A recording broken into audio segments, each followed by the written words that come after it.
جب دنیا آگے بڑھ گئی ہم غیرت کے نام پر قتل کرتے رہے۔ امریکی مریخ پر بستیاں بسانے کی منصوبے بنا چکے ہیں۔ چین والے دنیا بھر میں تجارتی راہداریوں کی جال بچھا چکے ہیں۔ جاپانی جنگ کے ملبے سے اٹھ کر روبوٹکس، بایو ٹیکنالوجی اور اخلاقی تعلیم کے سنگم پر پہنچ چکے ہیں۔ جرمن نازی ماضی کو دفنا کر عالمی ترقی کی قیادت کر رہے ہیں۔ سعودی عرب صدیوں پرانی سماجی ساخت کو از سر نو ترتیب دے رہا ہے۔ دبئی اور قطر دنیا کے کاروباری نقشے پر نئی شناخت بنا چکے ہیں، اور ہم آج بھی اسی سوال میں الجھے ہوئے ہیں، کسی نے ہماری مرضی کے بغیر نکاح کیوں کر لیا؟ یہ سوال نہیں، ہماری بربادی کا اشتہار ہے۔ بلوچستان جہاں روایت عورت کو دباتی ہے، لیکن اس خود مختاری کے پس پردہ ایک ایسی تاریکی بھی پلتی آ رہی ہے جس نے عورت کو ناموس، غیرت اور برادری کی فکری شکنجے میں جکڑ رکھا ہے۔ وہاں عورت کا جرم یہ نہیں کہ وہ غلط ہے، بلکہ یہ ہے کہ وہ خود مختار ہے۔ شیطل ایک ایسی بیٹی جس نے نکاح کیا، محبت سے، اختیار سے اور سچائی سے، نہ کسی کی عزت پامال کی، نہ کسی رسم کو ٹکرایا، بس اپنی مرضی کو اختیار کیا۔ لیکن اس کی یہ آزادی اس کی سب سے بڑی سزا بن گئی۔ قبائلی جرگے نے فیصلہ سنایا، یعنی موت۔ پہلے اس کے شوہر کو گولی ماری گئی، پھر اسے مقتل گاہ میں لایا گیا۔ وہ اپنا پلو سنبھالے اور چادر درست کرتے ہوئے پوری وقار کے ساتھ اپنی مقتل گاہ میں خود چل کر گئی اور اپنے حصے کی گولیوں کا انتظار کرنے لگی۔ وہ ذرا سا بھی نہیں گڑ گڑائی، اس نے کسی کے پاؤں نہیں پڑے، کیونکہ وہ جانتی تھی کہ ان لوگوں کی مردانگی کی تسکین اس کے بے گناہ خون سے کم کسی چیز سے ممکن نہیں۔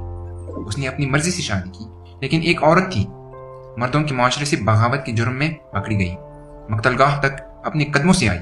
اس نے چادر کے نیچے پکڑے ہوئے قرآن کو قاتلوں کے گروہ کے حوالے کیا، جس میں ان کا باپ، بھائی اور قریبی رشتہ دار شامل تھے۔ اس نے کسی کے چہرے پر پیار بھری آخری نظر نہیں ڈالی تاکہ ان کو خجالت کا احساس نہ ہو۔ وہ کسی کے گلے لگ کر روئی نہ، کسی کو خدا حافظ کا۔ سر اٹھا کر بندوقوں کی باڑ کے سامنے کھڑی ہو گئی۔ باپ، بھائی، چچا، سب کے ہاتھ میں بندوق تھی۔ سب کی غیرت صرف عورت کے قتل سے مطمئن ہوتی ہے۔ جب اسے کہا گیا تھوڑا آگے ہو جاؤ تو وہ رکی اور کہہ دیا، برا سمنا اجازت نہ، میں صرف گولی مارنے کی اجازت ہے تمہیں۔ یہ جملہ ایک انقلابی لمحہ ہے، ایسا لمحہ جس میں صدیوں کا جبر ٹوٹا، جہاں عورت نے مردوں کی پوری سماجی ساخت کو پکار کر کہا، میں تمہاری ملکیت نہیں ہوں، میرے جسم، میرے فیصلے، میری جان میرے اختیار میں ہے۔ یہ کوئی ایک واقعہ نہیں، یہ رسموں کی اس جنگ کا تسلسل ہے جہاں عورت کو محبت کی اجازت نہیں، فیصلہ کرنے کا حق نہیں، اور اگر وہ اپنی مرضی کی جرات کریں تو سزا صرف موت ہوتی ہے۔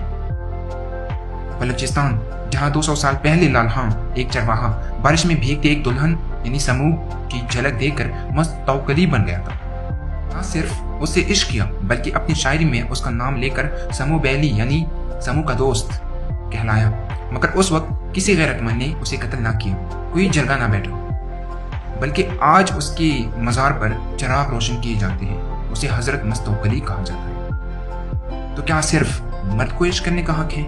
کیا عورت کا دل صرف رسموں کے لیے دھڑکتا ہے؟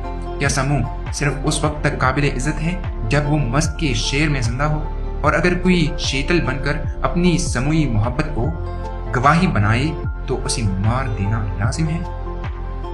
شیطان یہ وہ نام ہے جو تاریخ کے صفحات پر نہیں دل میں لکھا جانا چاہیے۔ اس نے بغاوت کی، اپنی مرضی سے نکاح کیا اور پھر سزا کے لیے پیش ہو گئی، نہ بین کیا، نہ فریاد، نہ رحم کی بھیک مانگی۔ وہ اپنا دوپٹہ سنبھالتے ہوئے قرآن کو سینے سے لگا کر انہیں قاتلوں کے سپرد کیا اور پھر آگے چلی گئی۔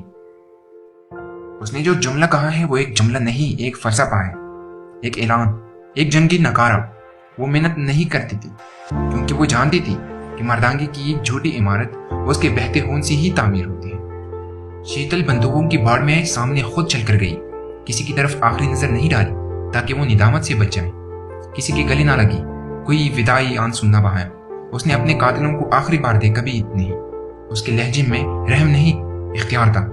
وہ التجا نہیں کر رہی تھی، حکم سنا رہی تھی، صرف گولی مارنے کی اجازت ہے۔ یہی وہ لمحہ تھا جب اس کا قتل اس کی فتح بن گیا۔ وہ زندہ رہی، ان قبائلی ذہنوں کی سینے پر گولی بن کر، ایک چیخ بن کر، ایک احتجاج بن کر، اور اس کے بعد وہ آزاد ہو گئی۔